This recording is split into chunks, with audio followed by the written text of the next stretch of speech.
Goeiemôre julle, awesome seënjeg. Ek hoop jy het lekker geslaap. En ek het vir jou 'n vraag. Hou jy van heuning? Meeste mense doen. Spreuke 25 vers 16 sê, het jy heuning gevind?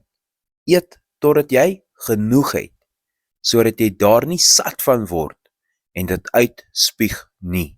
Nou natuurlik praat dit van regte heuning ook, maar het jy geweet God se woord vergelyk sy woord met heuning oor en oor en oor.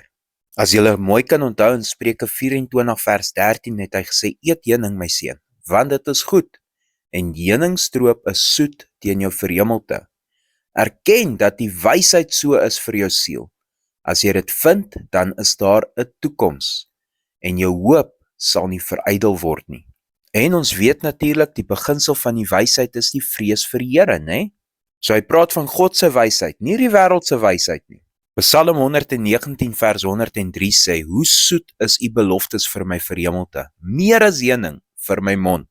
In Esegiel 3 sien ons 'n engel gee vir Esegiel God se woorde om te eet.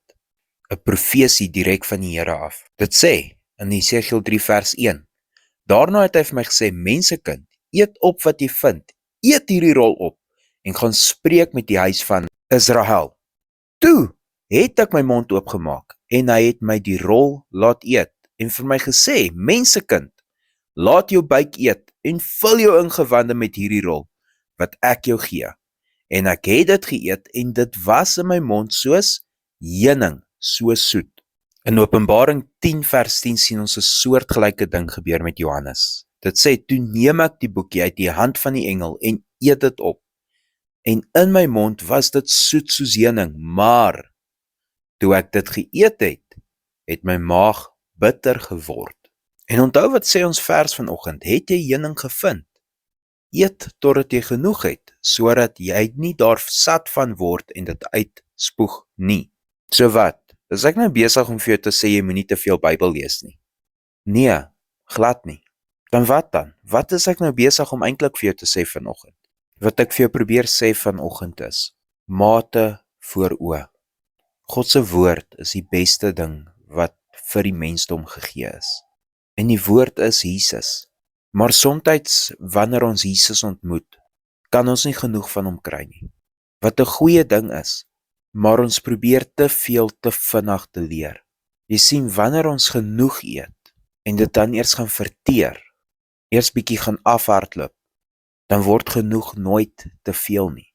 Wat sê ek vir jou? Ek sê vir jou, dit is beter om kleiner porsies van God se woord in te neem, daarop te gaan mediteer en toe te pas in jou lewe, as wat jy boeke en boeke en boeke op 'n slag lees, nie tyd vat om dit te proses en deur te dink nie, en dan op die ou einde van die dag daarvan af te val, overwhelmed te voel en te voel dit is nou bitter in jou maag.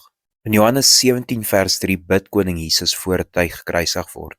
En hoor wat bid hy, sê, en dit is die ewige lewe, dat hulle u ken, die enige, waaragtige God en Jesus Christus, wat u gestuur het. Jy sien, die doel van die ewige lewe is om, laat ek dit so sê, die doel van hierdie woord is sodat ons die ewige lewe kan ken en beerwe. En die ewige lewe is dat ons God kan ken. Maar ons klein menslike brein kan nooit die volheid van God verstaan nie. En as ons net eet sonder om te verteer, word ons siek.